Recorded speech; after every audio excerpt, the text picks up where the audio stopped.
has started, and just checking up on some things. Here we go.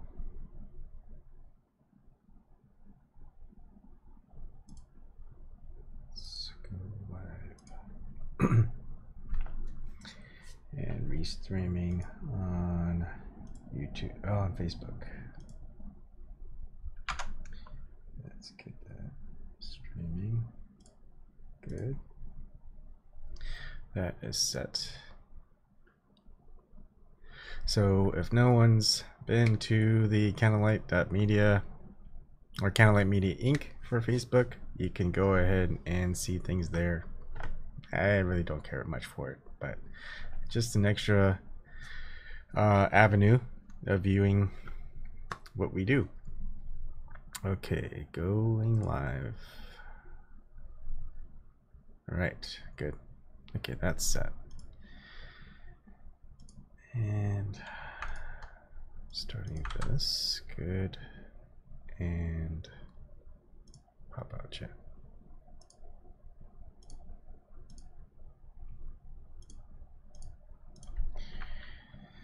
Okay, we are good.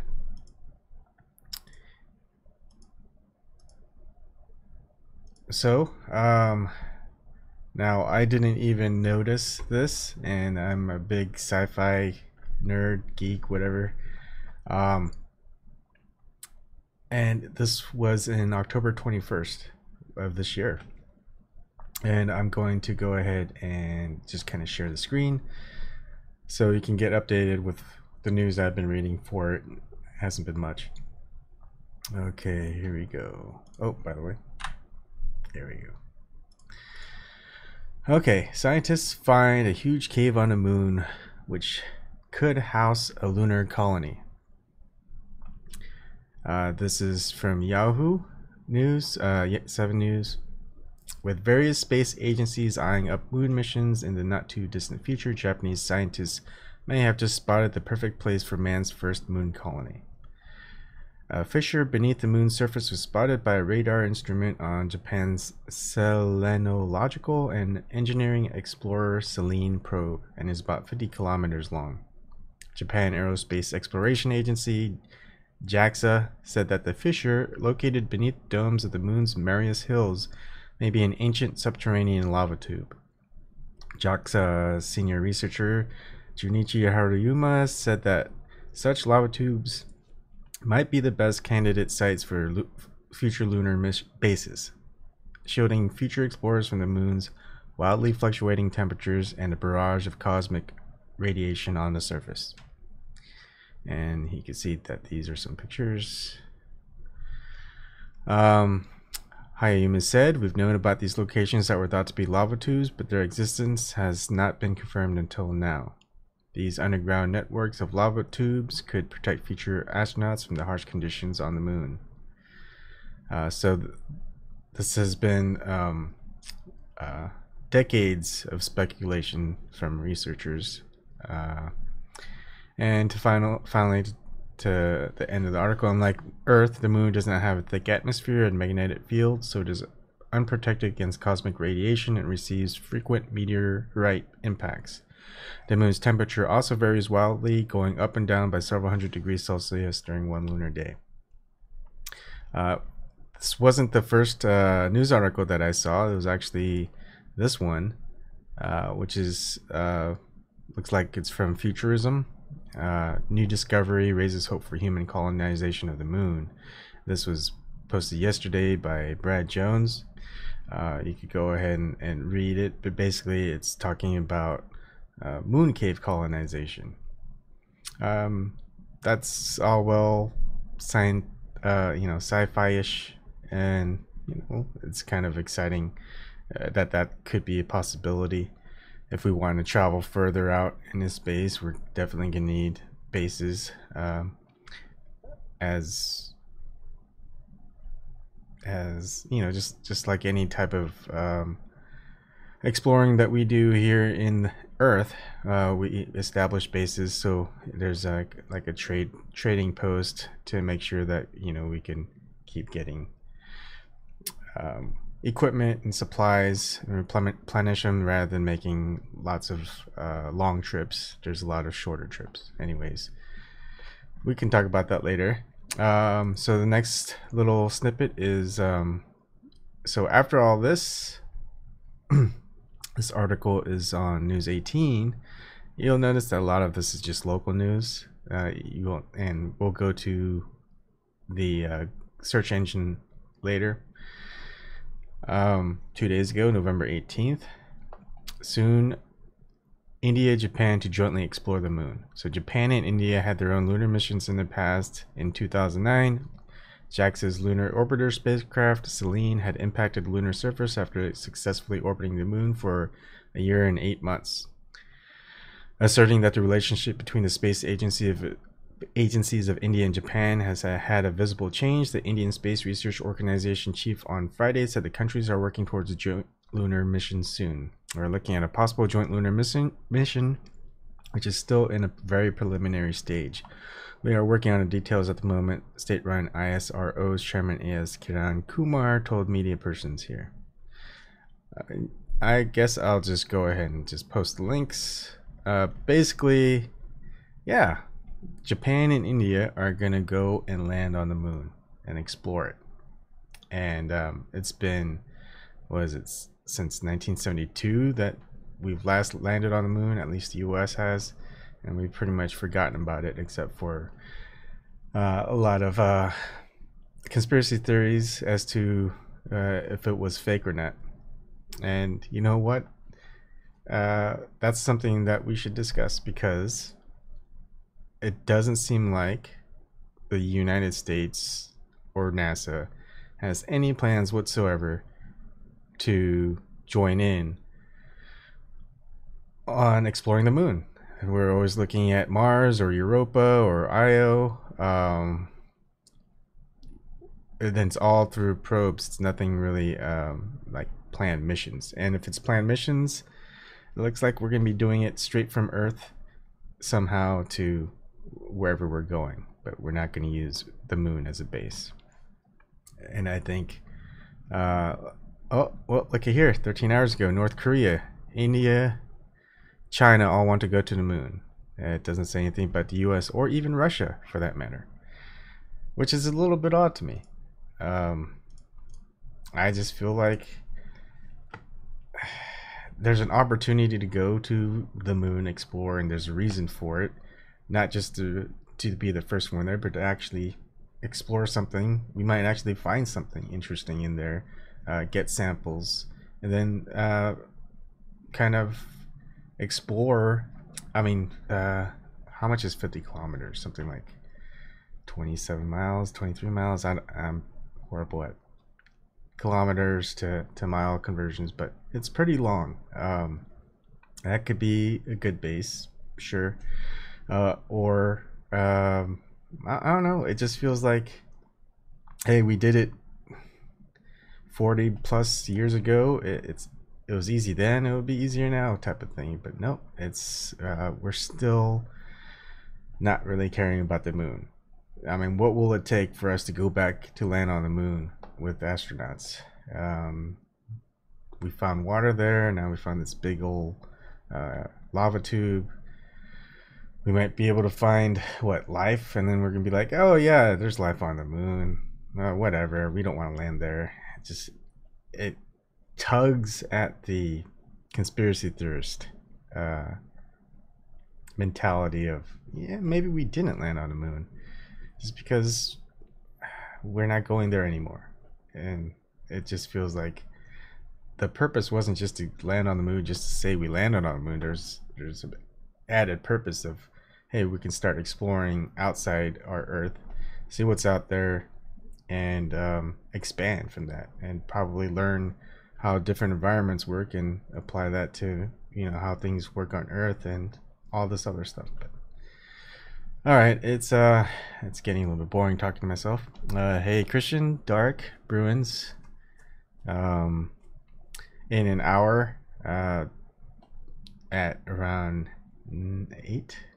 8 Pacific Standard Time, 11 Eastern Standard Time, James will have his Mana Talk. So everyone could go and discuss that. This is just wanted to talk about the moon and reasons to go to the moon. Is this a good reason to just get the United States to explore the moon?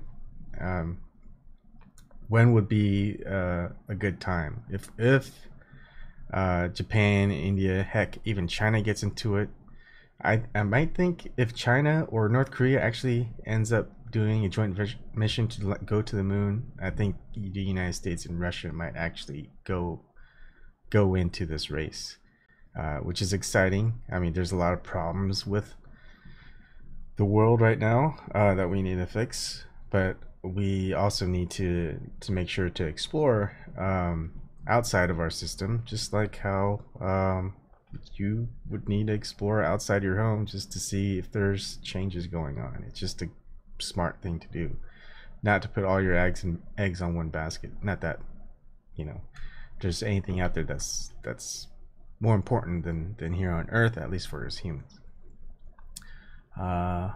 Okay, see, Robert Zubrin's book. Thanks, Bruins. See, that'd be great if you came on and talked about that, because I did not read the book. Plus, who is this Robert Zubrin? Mars Direct. Anyways, a lot of contention, a lot of thought. My idea is, well, we made the trips to the moon in the 70s. Instruments have changed, technology's changed. Can we do it again with what we have now, and can we do it better and safer? We've done it before, and of course we've also had a lot of mishaps, a lot of crashes, a lot of deaths, also a lot of problems that we've experienced that we had to do on the fly. Get all that together, it should be a simple trip. I mean, we've traveled the initial trips from going across vast oceans, bodies of water like the oceans. They took a long time. Then as established routes were made and newer ships were built, things got easier to navigate. Now we fly. Flying has evolved into, you know, very simple, much more safer than cars. It's kind of mind-boggling that we're still not worrying about going to the moon again. So that's where the conspiracy theorist in me kind of questions whether we went there as the official story says we went there. Yeah, Snark, if he's probably pissed, it'd be great for him to come on. Heck, that's what this is for, right? Not for me to just spout whatever my thoughts are, which of course it is, sprouting my thoughts, but also to hear other people's thoughts. Well, I guess I'll just drink coffee until someone comes on. Or I could probably also look at more Google searches, search engines. I know I shouldn't do it, but it's interesting to see what the establishment media or establishment algorithm, if you want to say search engine, has. So let's, until people show up, let's go navigate the World Wide Web.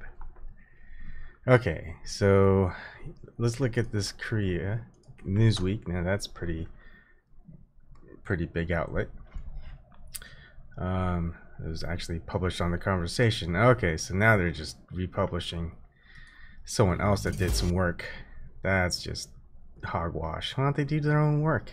What kind of news just takes news from other news, except for like me, where I'm taking news from other news and commenting on it. Okay. 5 reasons India, China, and other nations plan to travel to the moon.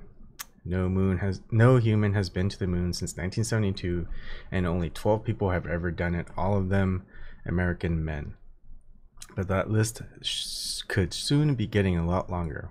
Why the moon? Haven't we already been there, done that? Well, yes. But now there are new reasons motivating countries to reach the moon. All right. Now it's not just me. Other people are talking about it. Human and other missions to the moon are planned by... Well, I wonder if this was written by an English person. All right, human and other missions to the moon are planned by India, China, and Russia. Oh, so Russia is looking into it, as well as Japan and Europe.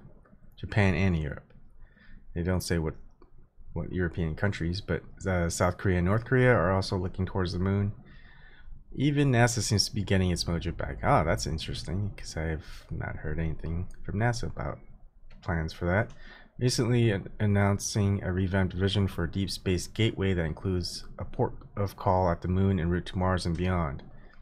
Elon Musk has also called for a moon base. Wow, let me look at that later. Private companies are vying for a slice of the moon pie, lured by Google's multi-million-dollar X Prize that challenges entrants to develop low-cost methods for robotic space exploration. A space race of sorts seems to be back in earnest for 5 reasons. All right, that's good. This is good. Reason 1, a vision for innovation. In the past and still now, one reason that space attracts interest and investment is that humans seem driven to explore and push the limits physically and viscerally. But space also acts as a unifying force, providing a clear vision that pushes technology and innovation forwards. After several decades of relative neglect, space exploration is again seen as driving technology, inspiring engagement with science and engineering, and creating national pride. The program at the recent International Astronautical Congress in Adelaide captured that sentiment. These motivators are seen as especially important by emerging economies like India, China, and Russia, which means that more established players like Europe and the USA have to work harder to keep up. The recent announcement that Australia will have a space agency is expected to create new opportunities for this country. Reason 2, economic and geopolitical advantages.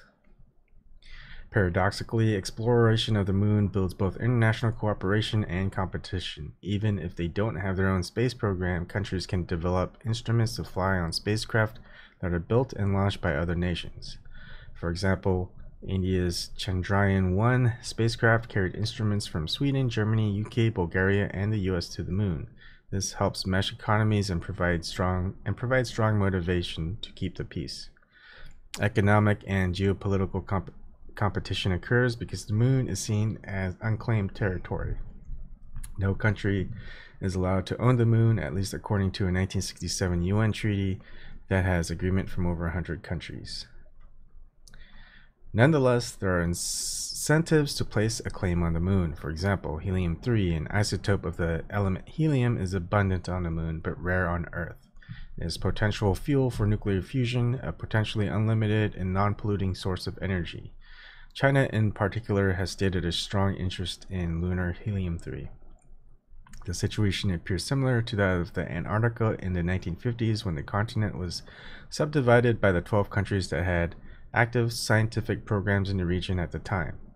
Sending a spacecraft to the moon, even if it fails prematurely like India's Chandrayaan-1, may provide a compelling case for recognition if the moon were ever to be carved up into zones of research and economic development.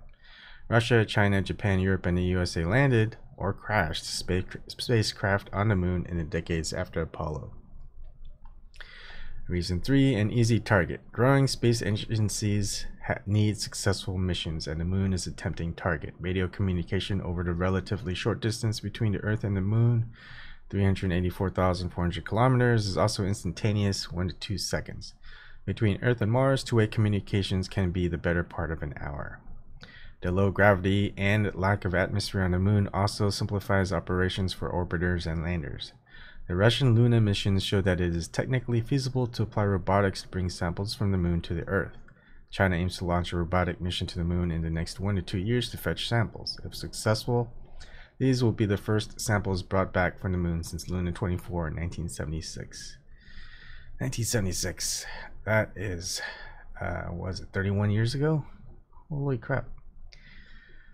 Reason 4, new discoveries. Despite decades of observations, each new mission to the moon produces new discoveries.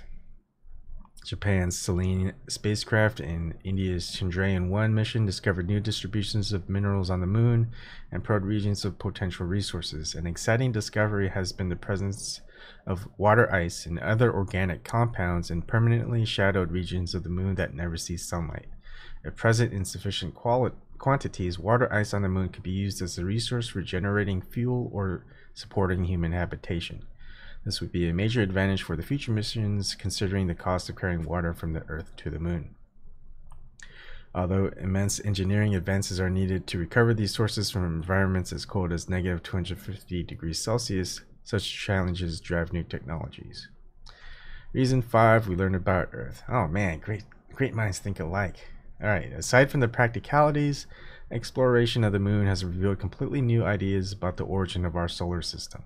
Prior to the Apollo missions, planets were thought to form over long periods of time by the slow agglomeration of dusty particles. Moon rocks returned to Earth by the Apollo missions changed that idea literally overnight. We now know that gigantic collisions between planets were common, and one such collision of a Mars-sized planet with the Earth probably formed the moon. We've also learned that the dark circular features on the moon are scars of impacting asteroids stirred up by shifts in the orbits of Jupiter and Saturn. Future studies of the moon will undoubtedly lead to deeper insights into the origin of the Earth, our home planet. Space exploration is not only about out there. Travel to the moon creates jobs, technical innovations, and new discoveries that improve the lives of all of us down here. This was Lachlan McGowan that also contributed to this article. Who was the author? It doesn't say. Oh, here we go. Author Mark Norman and Penelope King. They're both from Australian National University. Let's see. That's great. So one of the links was here to the Deep Space Gateway to open opportunities for distant destinations from NASA. This was way back in March 28th. Let's see. Do they have anything recently? Nope. Nothing about the moon.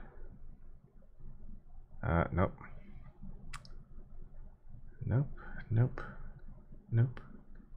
March 2020. Yeah, NASA has nothing about the moon. They don't care. They're like, yeah, that was so 70s. Okay, we'll skip this. Elon Musk. I'm sure everyone loves Elon Musk. No, probably not. I'm just kidding. All right.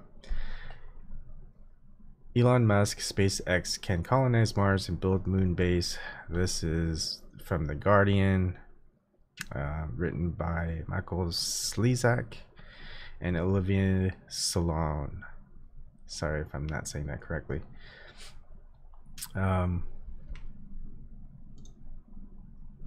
Sorry, stupid pop-ups. Okay. Musk says project codenamed BFR would also allow commercial travel to anywhere on Earth in under an hour. Wow. Okay. Elon Musk has unveiled plans for a new spacecraft that he says would allow his company SpaceX to colonize Mars, build a base on the moon, and allow commercial travel to anywhere on Earth in under an hour.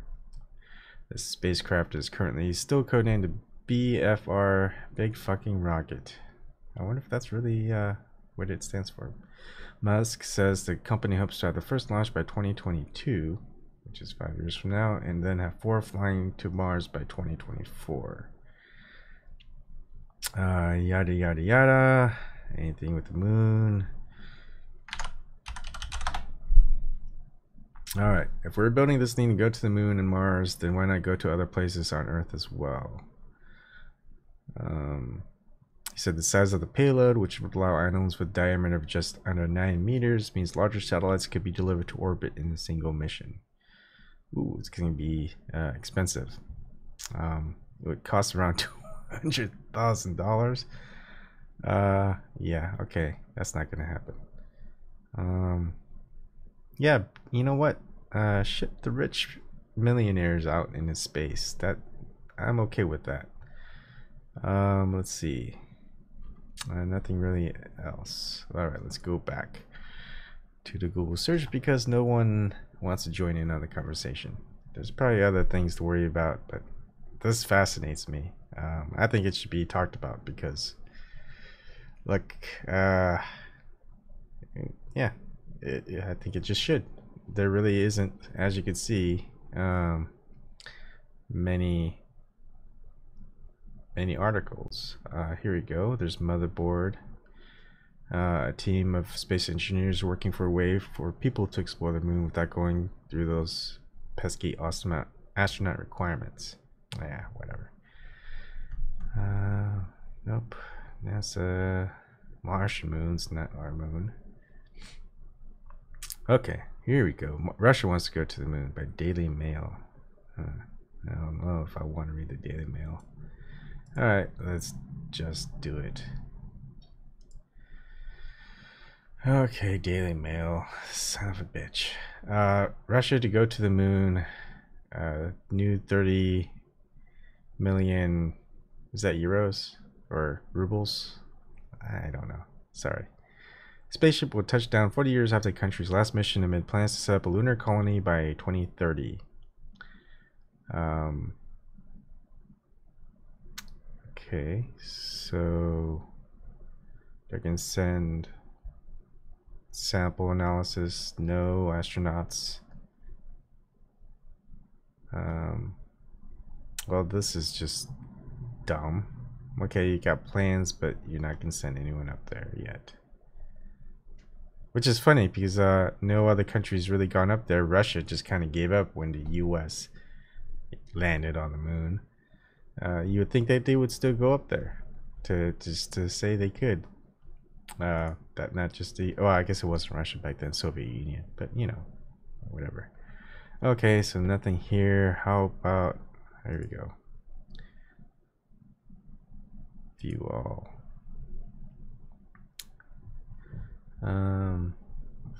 Wow, so limited.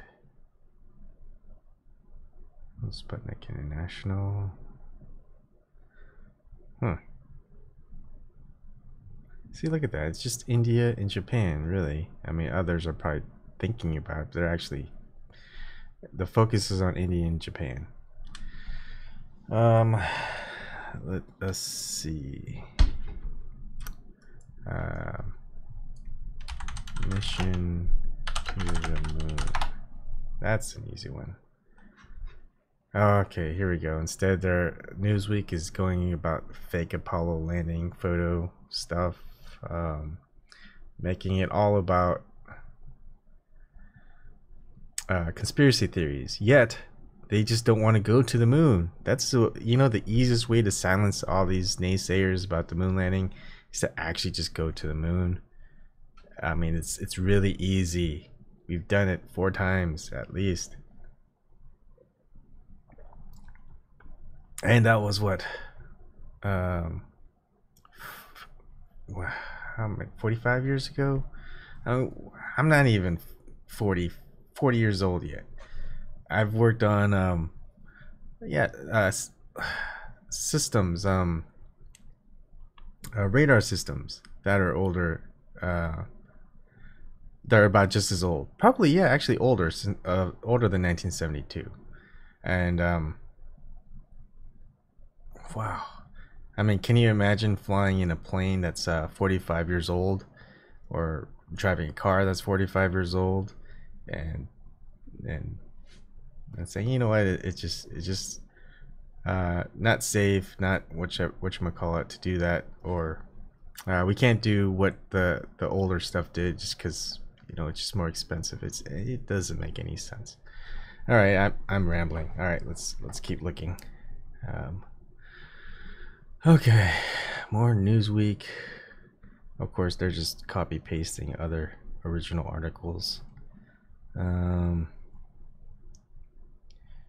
Let's see, joint moon mission. Look at that, all these articles. Nothing really that's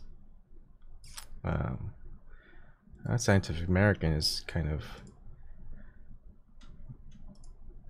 big, I guess. By TV Padma. Oh, that's kind of a weird first name. The Chandrayaan-2 orbiter, lander and rover will track how lunar dust might scupper settlement. So I guess they're just second moon mission, not really manned mission to space. All right. I know, manned mission. And then I need to spell it right. There you go. Damn it. Why do they even focus on this crap? Alright, let's go. Does anybody even... Nope. It's 10:30. I guess no one wants to talk about this. Alright, let's you know what? Let's look at pictures. Let's do Moon's lava tube. Let's look at images. What is that? Where'd they get that picture? Or is that just a normal cave? Yeah, that's just a normal cave. Let's move to pictures. Alright, let's not look at that. News.com. Arius Hills, striking picture of the day.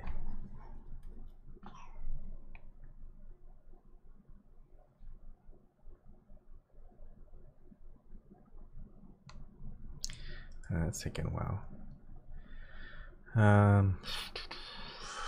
Let's see. Oh, Chicago Tribune actually did something. No, I do not want to. How do I skip it? Go to the home page. There you go. No! Damn it. Alright, screw Chicago Tribune. Let's see. Oh, it's really hard to find pictures. So that's I guess there's really not that great of a picture. Oh yeah, there's the inner lava tube.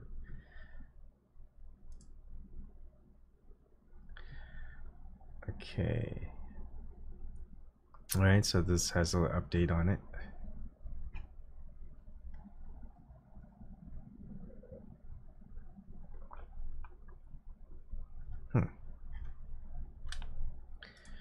Well, they really don't show much except for these pictures. I could zoom in a little bit. Maybe we could zoom and enhance. Zoom, enhance. Zoom, enhance. Okay, it's not really enhancing.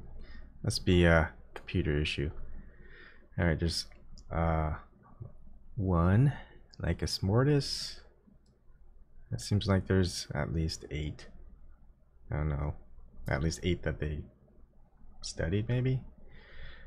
I noticed that there's a lot of horses on the moon. You know, a lot of male horses, I think.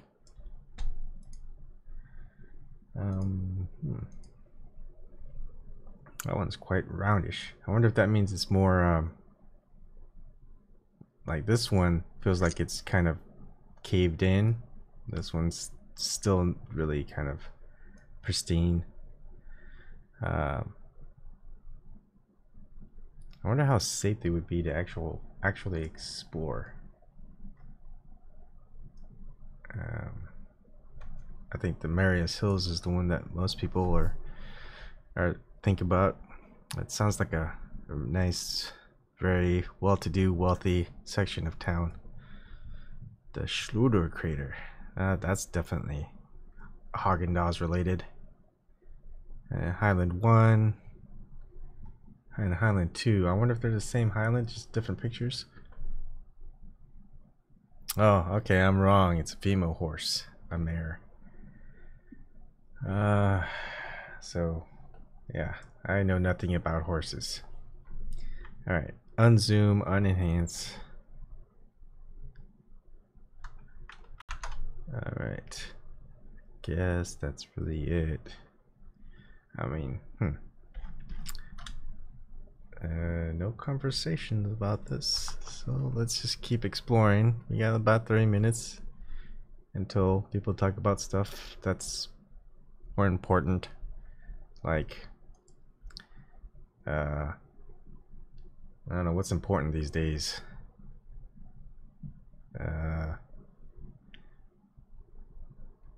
corruption. That's important. Okay, let's not look at lava tube missions. Let's see. Oh, whoa, finally. November 8th. NASA plans to send humans to the moon and Mars. CGTN America, which is a blog. Oh, because I've really heard nothing from NASA that we're going to go to the moon. Oh, updated November 20th. Hey, that's today at 6:03 p.m. Which I would say that's at least 4.5 hours ago, if it's Eastern time. Trump administration's setting up ambitious goals. NASA plans a manned mission to lunar orbit by 2023. 6 years to get to the moon. How long did it take us to get to the moon originally? When did how long did it take to send humans to the moon? No, wait, orbit. First orbit? First human in orbit. How about that? Okay, 1961. That was Yuri Gagarin. So I guess it did take 11 years. So 6 years isn't that bad. Who's the first American in orbit? 62, a year later. Okay. Yeah, okay. So it took over a decade to probably plan going to the moon back in the 60s and 70s. Alright, back to this NASA. So it's private firms now do what NASA did. Mike Pence. Alright. Guess he was just that's interesting. $100 billion for a manned Mars mission. NASA will spend about $4 billion on exploration this year. They got big ambitions, but they don't have the money. Yeah, $4 billion is just not enough money. Okay. China's moving aggressively. NASA's next key target is an unmanned orbit around the moon for Orion in 2019. Really? Just 2019 for an unmanned orbit around the moon? What the hell? What are we doing? Okay. That's depressing. Let's see.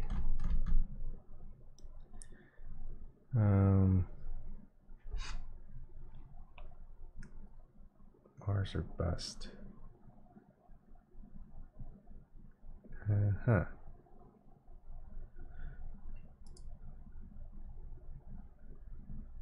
Oh, I can't remember hearing that. Let's see. There's really nothing else.